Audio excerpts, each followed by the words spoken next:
ये भेदभाव वाली सरकार है, नफरत फैलाने वाली सरकार है, खाई पैदा करने वाली सरकार है, एक दूसरे को लड़ाने वाली सरकार है। इसलिए सावधान रहें इन लोगों से और हम सब लोग मिलकर के इनको हटाने का काम करें।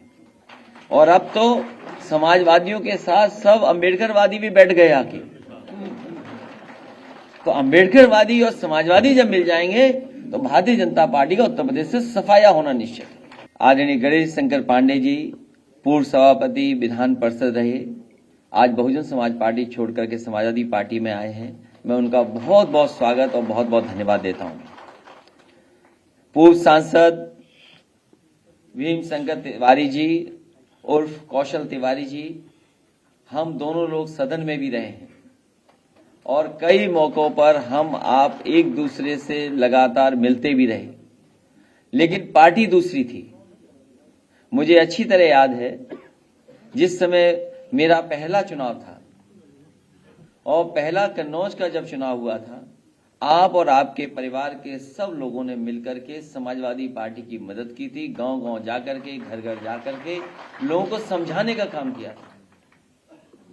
और आज हमें खुशी है इस बात की कि इतना बड़ा परिवार जब हमारे साथ जुड़ गया है और इनके सहयोगी साथी सब बड़ी संख्या में आए हैं, जो आने वाले चुनाव में जिनका हमें सामना करना था, आज जब ये परिवार जुड़ गया, साथ ही में विनय शंकर तिवारी जी जो विधायक हैं वो भी साथ आ गए हैं, तो अब मुकाबले में समाजवादी पार्टी का अब कोई मुकाबला नहीं कर सकता।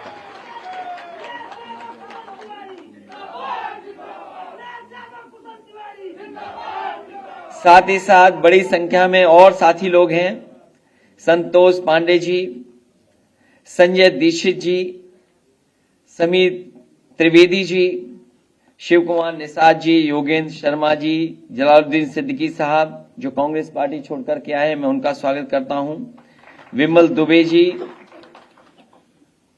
नाम लेना संभव नहीं है क्योंकि जितने लोग यहां बैठे हैं मंच पे हमारे साथ सामने, इससे भी ज्यादा लोग हमें आज अपने पार्टी कार्यालय में दिखाई दे रहे हैं।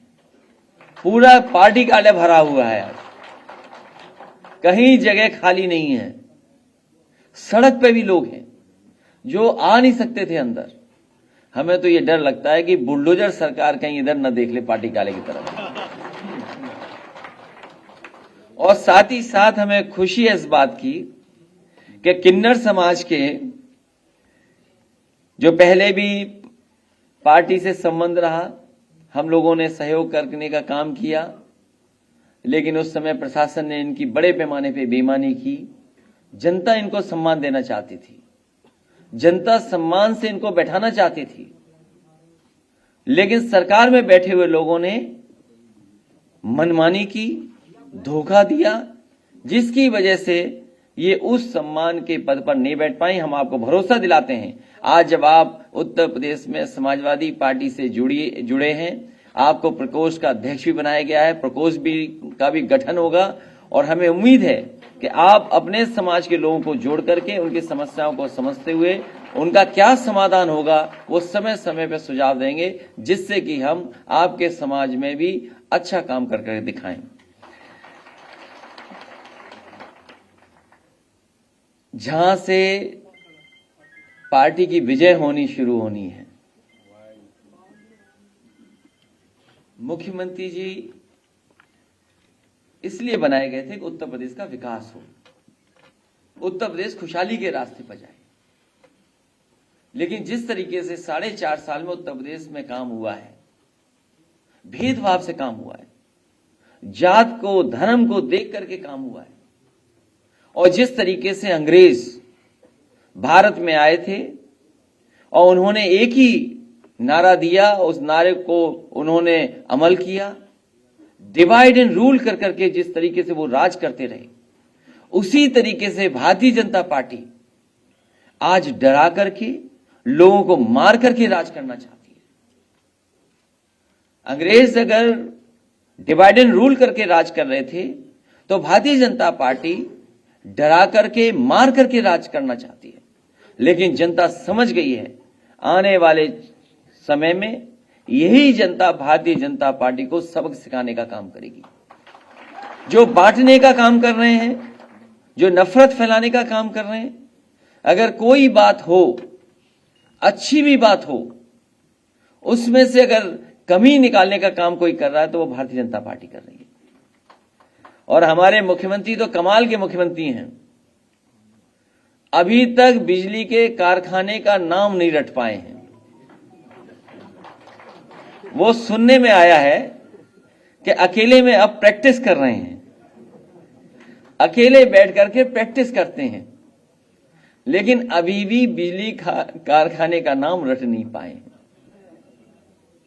और बार बार अखबारों में ये छपवा देते हैं कि बहुत जल्दी आपको टैबलेट मिलने वाली है।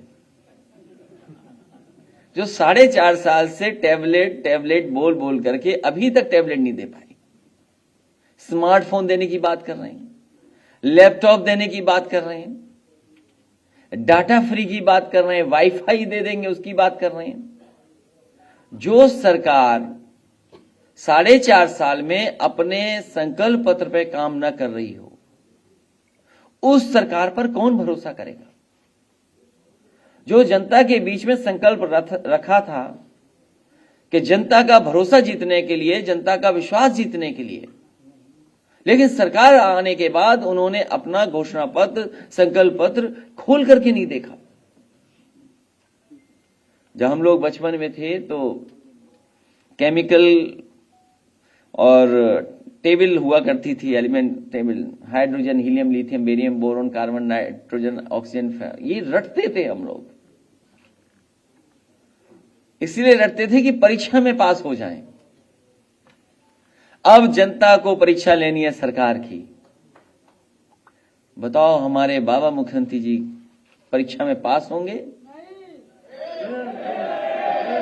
इस बार जनता ने मन बनाया इनको फेल करने के लिए, और इसलिए फेल करने के लिए कि सवाल आज बेरोजगारी का है, आज छटनी का है, बेकारी का है, पेपर लीक का है, लाठीचार्ज का है, भर्ती स्टे का है।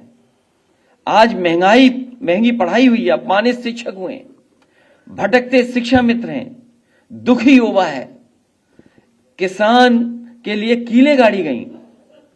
लखीमपुर कौन भूल जाएगा कि जीप चढ़ाई गई, जुल्मी जीप जिसने जान ले ली। अनाथ पशु आज भी घूम रहे हैं। पराली मुकदमे वापस हुए, लेकिन सरकार ने अभी तक किसानों की पराली का इंतजाम का कोई ठोस फैसला नहीं लिया। आज मजदूर गरीबी से मर रहा है। नदियां जो साफ होनी थी, आज भी नदियां गंदी हैं। भटकते गोवंश, गड्ढा सड़कें, पानी का प्यास अभी भी सरकार नहीं बुझा पाई है।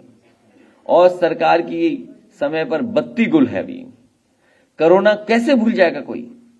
वो ऑक्सीजन की कमी, वो तैरती लाशें, उधड़े शव, बीमार अस्पताल, बद इंतजामी, कौन भूल जाएगा?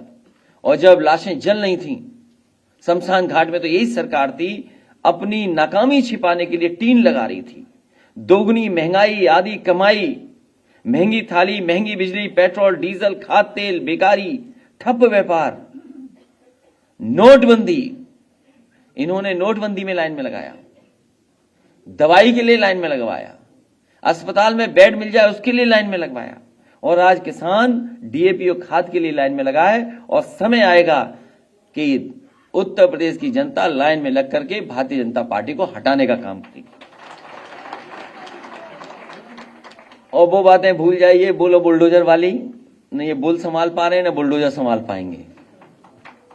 इसलिए मैं एक बार फिर आदरणीय गणेश शंकर पांडे जी का, कौशल तिवारी जी का, विनय शंकर तिवारी जी का, और इनके जितने भी सहयोगी साथी आए, इनके परिवार के सदस्यों का, आए हुए सभी समर्थकों का बहुत बहुत स्वागत करता हूं, बहुत बहुत बधाई देता हूं। आपके आने से उत्तर प्रदेश का माहौल बदला है, लोगों के मन में विश्वास बढ़ा है कि अब भारतीय जनता पार्टी का उत्तर प्रदेश से सफाया हो जाएगा।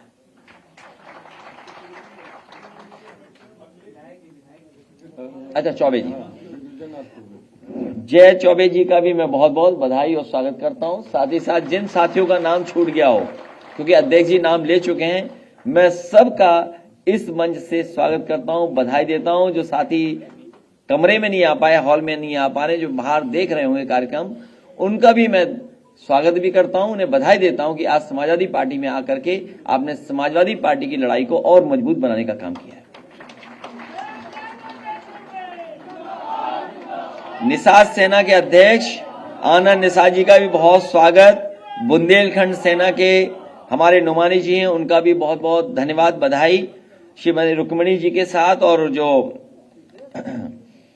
संजय क्या नाम उनका, निषाद जो आपके साथ आए हैं, तो जितने भी साथी इनके साथ आए हैं निषाद समाज के जो आज पार्टी में शामिल हो रहे हैं, मैं उनका भी बहुत बहुत धन्यवाद देता हूं, बहुत बहुत स्वागत करता हूं। अभी बुला लेंगे उन्हें। नहीं, आज उनसे सवाल मत पूछिए, सवाल हमसे पूछिए। नहीं, इम्पोर्टेंट है तब भी हम ही इम्पोर्टेंट बताएंगे।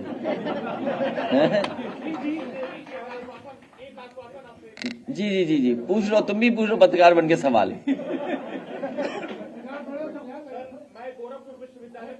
बोल देने कुछ नहीं। 2016 में गोरखपुर विश्वविद्यालय में आए थे कार्यक्रम में, और मैंने आपका फ्लीट रोका था और सुरक्षाकर्मी द्वारा बहुत दूर फेंका गया, लेकिन बावजूद आपने कहा कि इस लड़की को आने दो। आपके बगल में माननीय राजश्याम सिंह जी बैठे हुए थे।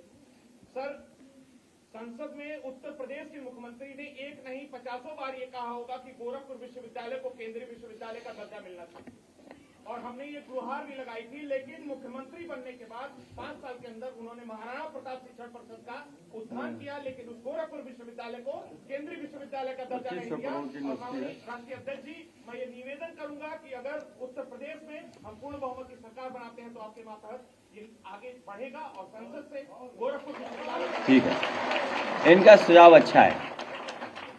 और ये भेदभाव करने वाले लोग कभी भी सेंट्रल यूनिवर्सिटी नहीं बनने देंगे।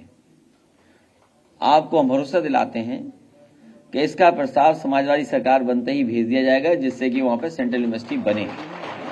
और जो आपने अभी विधायक जी विनय शंकर तिवारी जी ने जो बात उठाई कि किस तरीके से भेदभाव हुआ है यूनिवर्सिटी में, किस तरीके से अस्पताल में भेदभाव हुआ है, मेडिकल कॉलेज में भेदभाव हुआ,